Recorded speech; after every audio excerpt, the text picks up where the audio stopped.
സന്നിധാനത്തേക്ക് എത്തുന്ന ഭക്തരുടെ എണ്ണത്തിൽ നേരിയ കുറവ്. കഴിഞ്ഞ 2 ദിവസം 1 ലക്ഷത്തിൽ താഴെ ഭക്തരാണ് എത്തിയത്.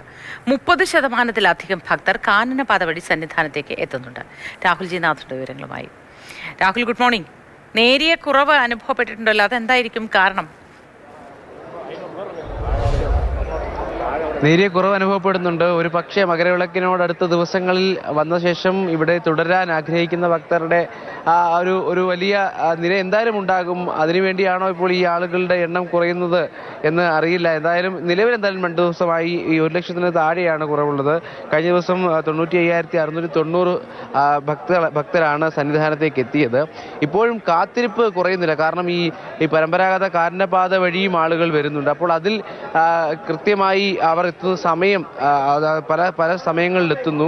അപ്പോൾ അവരെ കൂടി കടത്തിവിടുന്നതായുണ്ട്. അപ്പോൾ എന്തായാലും ഈ കരിമല വഴി വരുന്നവർക്ക് കുറച്ചധികം കാത്തു നിൽക്കേണ്ടി വരുന്നു. കാരണം ഈ 18-ാം പടി ഭാഗത്ത് ആ സമയത്ത് തിരക്ക് കൂടുന്ന ഒരു കാഴ്ചയാണ് നമുക്ക് കാണാൻ സാധിക്കുന്നത്. അപ്പോൾ ഈ നിയന്ത്രണങ്ങളെല്ലാം ഇപ്പോൾ ഇവിടെയുണ്ട്. പിന്നീട് ഈ ദിവസങ്ങൾ മാത്രമാണ് മകരവിളക്കിനുള്ളത്. ഒരുക്കങ്ങളെല്ലാം അതിനുവേണ്ടിയാണ് നടക്കുന്നത്. ഒപ്പം ഈ എത്തുന്ന ഭക്തർക്ക് നല്ല ദർശനം ആരൊക്കെ വരുന്നുണ്ടോ അവർക്കെല്ലാം സുഖമായ ദർശനം നൽകുക എന്നുള്ളത് തന്നെയാണ്. ഇപ്പോൾ നോക്കുക, ഈ ഫ്ലൈ ഓവറിന്റെ ഒരു ഭാഗത്ത് നിന്ന് ഭക്തർക്ക് സുഖമായി ഇറങ്ങിപ്പോകാൻ കഴിയുന്നുണ്ട് എന്നുള്ളത് തന്നെയാണ്.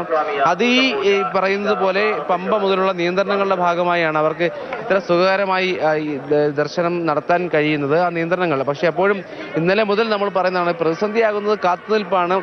ഏതാണ്ട് 10 മണിക്കൂറിലധികം കാത്തുനിന്ന ശേഷമാണ് പലരും ഇവിടേക്ക് വരുന്നത്. അപ്പോൾ ആ കാത്തുനിൽപ്പ് ഒരു പ്രതിസന്ധിയാകുന്നുണ്ട്. എപ്പോഴും ഈ എണ്ണത്തിൽ നേരിയ വർധനവ് മാത്രമാണ് നമുക്ക് കാണാൻ കഴിയുന്നത്. 2 ദിവസമായി 1 ലക്ഷത്തിൽ താഴെയുള്ള ഭക്തജനങ്ങളാണ് എത്തുന്നത്. എന്തായാലും നിരവധി ആളുകളെ കാണാം.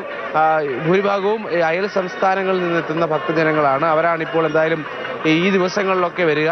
കുറച്ചുകൂടി ദിവസം കഴിയുമ്പോൾ എത്തുമ്പോൾ പ്രായമായവരും അസുഖങ്ങളോ മറ്റോ ഉള്ളവരും കുഞ്ഞുങ്ങളും ഒക്കെ അത് ഒഴിവാക്കണം, പരമ്പരാഗത കാനനപാത എന്ന് മുന്നറിയിപ്പൊക്കെ നൽകിയിട്ടുണ്ട്. അതൊക്കെ എല്ലാവരും കൃത്യമായി തന്നെ പാലിക്കുന്നുണ്ടോ രാഹുൽ? എന്തായാലും അത്തരത്തിലുള്ള നിയന്ത്രണങ്ങൾ പറയുന്നുണ്ട്.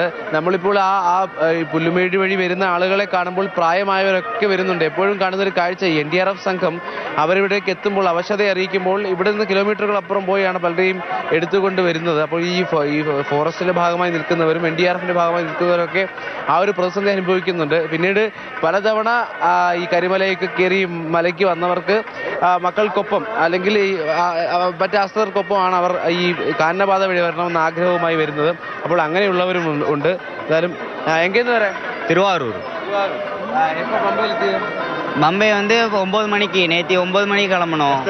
ஆமாம், ரொம்ப ரொம்ப கூட்டம்.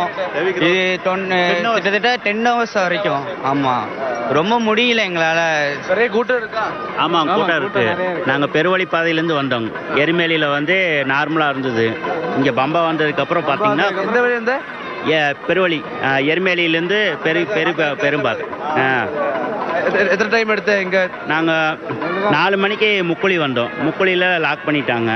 அப்புறம் காலையில் 7 மணிக்கு ஓப்பன் பண்ணாங்க. ஓப்பன் பண்ணதுக்கப்புறம் சாயங்காலம் 5 மணிக்கு பம்பை வந்துட்டோம். கூட்டம் இருந்தா பம்பை வர வரைக்கும் கூட்டம் இல்லை. பம்பைக்கு மேலே கொஞ்சம் கூட்டம் கம்மியாக இருந்தது. அப்புறம் நைட்டு கூட்டம். അത് തന്നെയാണ്. 10 മണിക്കൂർ എന്ന് പറയുന്നത് അതിശയോക്തിയല്ല. 10 മണിക്കൂറിലധികം കാത്തു നിൽക്കേണ്ട ഒരു അവസ്ഥ എന്തായാലും ഉണ്ട്. സ്വാമിയെ ശരണമയ്യപ്പ. ഞാൻ കണ്ണൂരിൽ നിന്നാണ് വരുന്നത്. വാരം ശാസ്താംകോട്ടം ശിവക്ഷേത്രം സന്നിധിയിൽ നിന്നും യാത്രയായിട്ട് ഇവിടെ ഈ വർഷം എത്തിയത് അതിമനോഹരമായിട്ട് വളരെ സന്തോഷപൂർവമായിരിക്കുന്ന ഒരു തിരക്കില്ലാത്ത ഒരു തിരക്കുണ്ടെങ്കിലും അത് ക്രമീകരിച്ചുകൊണ്ട് നമ്മൾ തിരക്കറിയാതെ 18-ാം പടി ചവിട്ടി അവിടെ പുണ്യ ദർശനം നടത്തി ഇവിടെ 3, 4, 5 ദിവസമായി ഇവിടെ താമസിക്കുന്നു. വിളക്ക് കഴിഞ്ഞിട്ട് കാത്തിരിക്കേണ്ടി വന്നു. നമുക്ക് കാത്തിരിപ്പിന്റെ പ്രശ്നമേ ഇവിടെ ഉണ്ടായിട്ടില്ല.